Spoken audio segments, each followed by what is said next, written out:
When I reached the hospital, I didn't feel my legs. Only the sterile brightness, the echo of rubber soles, and the hollow sound of my name on the nurse's lips. "Mr. Hale?" Her voice trembled. "She's in intensive care." Then she leaned close, too close. Her whisper was barely air. "Hide, and trust me. Don't let them see you." I froze. Something in her eyes, fear, urgent and personal, cut deeper than the beeping machines behind her. I slipped into the next room. The smell of disinfectant was sharp enough to burn thought. Through the sliver of the door, I saw them. Two men in suits, not doctors, not family. They weren't here to save anyone. One of them spoke to the nurse, low, controlled. "She's awake yet?" She shook her head. "No, she might not wake up again." The man smiled. It wasn't the smile of someone mourning. And in that moment, my pulse steadied. Not from calm, from recognition. I'd seen that smile before, on my wife's lips. I'd thought the accident was random, a car, a late night, a slick road. But watching those men whisper outside my daughter's room, something inside me began to rearrange itself. Coldly, efficiently. My wife had told me she was visiting her sister that night. She'd come home shaken, mascara-streaked, smelling faintly of perfume I hadn't bought her. I didn't question it. You don't question people you think you know. You bury unease under the illusion of trust. But the nurse's whisper cracked it open. "Hide. Don't let them see you." That wasn't a warning for the hospital. That was a warning about them. When the men left, I slipped out and stood by the glass. My daughter's small frame lay tangled in tubes, motionless except for the rhythmic rise of the machine that breathed for her. I touched the glass, cold. I whispered, "Who hurt you?" Her eyelids didn't move, but the bruises on her wrists answered. Over the next week, I became a shadow with purpose. I smiled when my wife entered the room. I spoke softly, asked nothing. The silence unsettled her. It always does when the guilty wait for noise. While she slept, I went through her phone.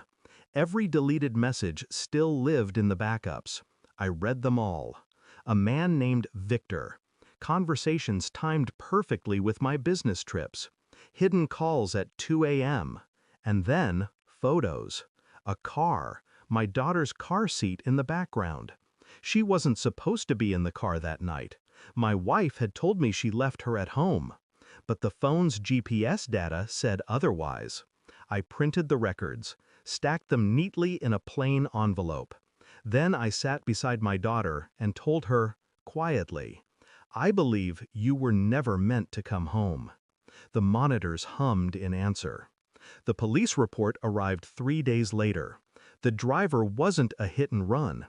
It was someone following, tailgating, for 10 miles. The car that rammed her belonged to Victor, registered under a shell company my wife owned. I didn't need to ask why. I only needed to see her face when I placed the folder on the table. She looked at it, then at me. "What's this?" My voice was calm, measured. "The night you said you were with your sister?" Her smile cracked. "You're paranoid again." I didn't answer. I just opened the folder. She saw the photos first, then the report, then the texts. Her name linked to his, her signature on the lease, her digital fingerprints on the insurance payout scheduled for next week. The sound she made wasn't a cry. It was smaller, a gasp swallowed by realization. I said nothing. Words would have been mercy. I called the detective I'd met at the hospital, told him everything, sent the documents. Then I poured 2 glasses of wine, one for me, one for her. She didn't touch hers. "You called them?" she whispered. "Yes. You'll ruin me." I smiled faintly. "You already did that." The sirens came minutes later, faint at first, then closer. She backed toward the window, shaking. I walked to the door, paused, and turned once more. "My daughter woke up this morning," I said. "She asked where her mother was. I told her, she's gone." Her lips parted, but the knock on the door silenced her. I opened it without looking back. The nurse saw me in the hallway later, the same one who'd whispered to hide. "She's going to recover," she said softly. "Your daughter's strong." I nodded. Strength isn't born, it's built in silence. That night, I sat by my daughter's bed again. The machines were quieter now. Her small hand rested in mine, warm, alive.